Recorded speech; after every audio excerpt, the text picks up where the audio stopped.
बिहार की राजनीति, बिहार की सियासत में कई ऐसे कद्दावर नेता हैं जिन्होंने बिहार में राजनीति में ऐसी लकीरें खींची जिन्हें सदियों तक याद रखा गया, यानी इतिहास के पन्नों पे उनका नाम दर्ज है। दरअसल 90 के दशक का वो दौर, चिराग पासवान के पिता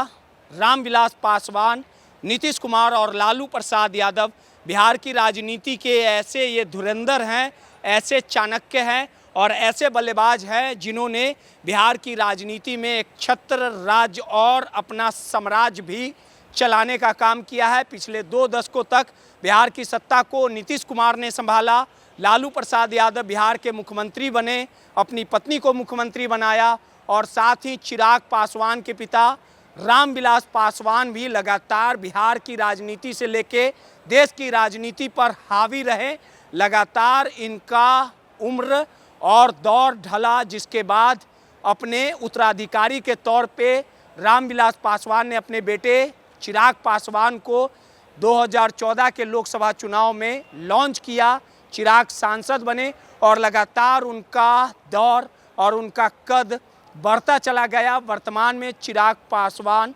हाजीपुर से सांसद हैं और केंद्र सरकार में मंत्री हैं और उनकी पार्टी का बिहार में लगातार दबदबा है और इस बार कहीं ना कहीं सरकार में उनके 2 विधायकों ने मंत्री पद की शपथ ली है। और वहीं दूसरे बड़े राजनेताओं की बात कर ली जाए तो लालू प्रसाद यादव 90 के दौर में बिहार के साम्राज्य को चलाया, बिहार की कमान को अपने हाथों में रखा और 2015 में अपने बेटे तेजस्वी यादव को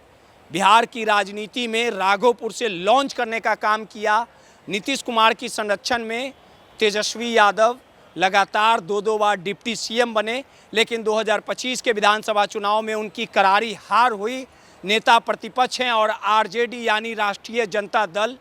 25 सीटों पर ही सिमट के रह गया है। लालू प्रसाद यादव के उत्तराधिकारी के तौर पे जहां तेजस्वी यादव लगातार बिहार की राजनीति को संभाल रहे हैं, वहीं नीतीश कुमार जो लगातार परिवारवाद का हवाला देते थे, लालू प्रसाद यादव पर हमलावर रहते थे और बिहार की राजनीति में कभी दोस्त कभी दुश्मन वाले राह पे लालू प्रसाद यादव के साथ नीतीश कुमार चलते नजर आए। 2025 में नीतीश के चेहरे पे चुनाव लड़ा गया और ये कयास लगाया गया कि नीतीश ही बिहार के बड़े चेहरे के तौर पे, और आखिरकार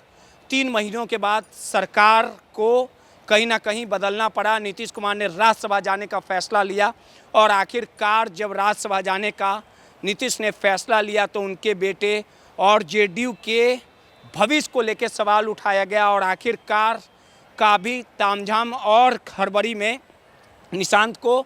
जेडीयू की सदस्यता दिलाई गई। लगातार जेडीयू के अंदर ये सुर उत्पन्न हुए कि निशांत को बिहार का मुख्यमंत्री बनाया जाए, लेकिन आखिरकार नीतीश कुमार ने सम्राट चौधरी के चेहरे पर फैसला लिया। डिप्टी सीएम की बातें आई, लेकिन सब फैसले को निशांत ने कहीं ना कहीं किनारा करने का काम किया। लगातार नीतीश कुमार